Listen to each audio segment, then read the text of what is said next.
So here we have the three Catwomen that come with the starter set. We have Catwoman Antihero, sort of unexciting two cost with blank text. Catwoman Former Burglar, which Catwoman can't be blocked by sidekicks, and Catwoman Stealthy. Catwoman can't be blocked by an opponent with only one active character die.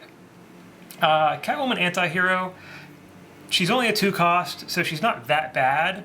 But when you compare her to, say, a Guy Gardner, even the blank Guy Gardner, she really doesn't equal up, because at least the blank Guy Gardner has a fielding cost of 0/0/1 and does more damage. So her main draw here is going to be the fact that she's a Batman affiliation.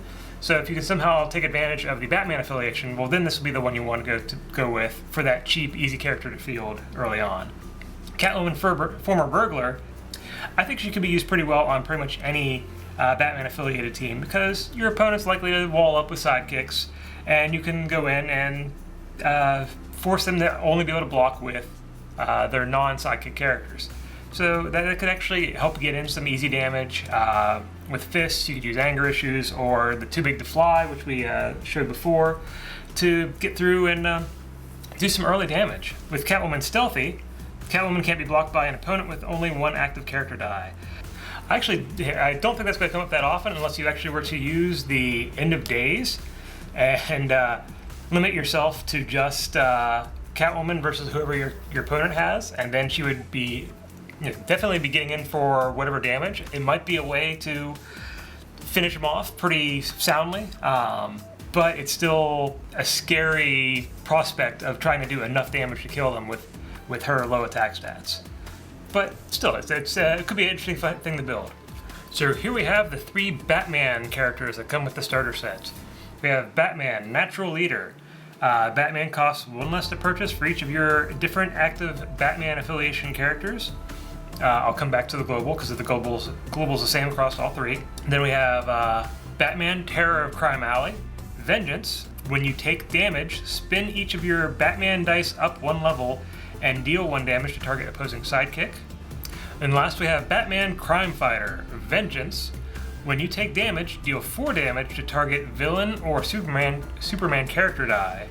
And all 3 have the global Pay Fist, KO target level 1 villain or Superman character die, unless an opponent pays 2 life. So that is actually a really strong global. I like quite a bit. You may be thinking to yourself, that doesn't really do a lot for me outside of set, but you can still mix that in with other cards like the Trusted Friend, which we saw earlier. Sorry, let me put that more centered. To give something the Batman and Superman friend affiliation, so you could couple that with the global. Then also going across the 3, so Batman costs 1 less to purchase for each of your different active Batman affiliation characters. That's a natural fit for any sort of Batman affiliation team. Then we have the when you take damage, spin each of your Batman dice up 1 level and deal 1 damage to target opposing sidekick. That seems perfectly reasonable in a limited format where you have to worry more about people walling up with sidekicks. That also is obviously going to deal damage to any sort of ally, assuming you want to do damage to their allies.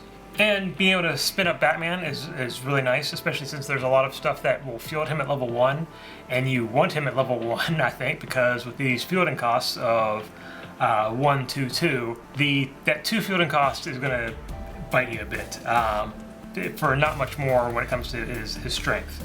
Lastly, the Batman Crime Fighter. When you take damage, deal 4 damage to target villain or Superman character die. That one actually might be one of the most useful if you couple that with something that either makes something a villain, a Superman affiliation. One thing you could do also, looking through these, with the global Pay Fist KO target level 1 villain character, you could actually use this on your own retaliation villain team. So bring this character just for the global. You can have Black Manta out and a couple other villains. Say, okay, I have my villain at level 1, I want to pay a fist, knock it out. And then your opponent go, okay, they can either take the retaliation damage, or they can pay 2 life to not take the retaliation damage. So it gives them a very unsavory choice to make. Pretty cool set of cards, and lots of room to build weird stuff with it. So Melissa, go ahead and do the honors here. We got Batman, who's in the starter band, and that is the Wayne Industries. I was gonna say W. Speedy recovery, vengeance. Whenever you take damage, KO a Batman die and return it to the field zone at level 2. No matter how many Batman dice you have in the field zone. So that's yeah, it's a neat way to make sure you have your Batman always at level 2. So well, it's not Wayne. Well, it's Bruce Wayne. Not what do we say, Wayne? well, it's the Wayne Enterprises symbol, but right. So, but it's Bruce Wayne. Bruce Wayne. While Bruce Wayne is active, when one of your character dice is KO'd, you may move a Batman die from your bag or use pile to the field zone at level 1. So here we see the Bruce Wayne and the Batman actually work together decently because you can use Bruce Wayne to bring it into level 1 automatically, and then if you take damage, you can knock out that Batman and automatically get into level 2 automatically.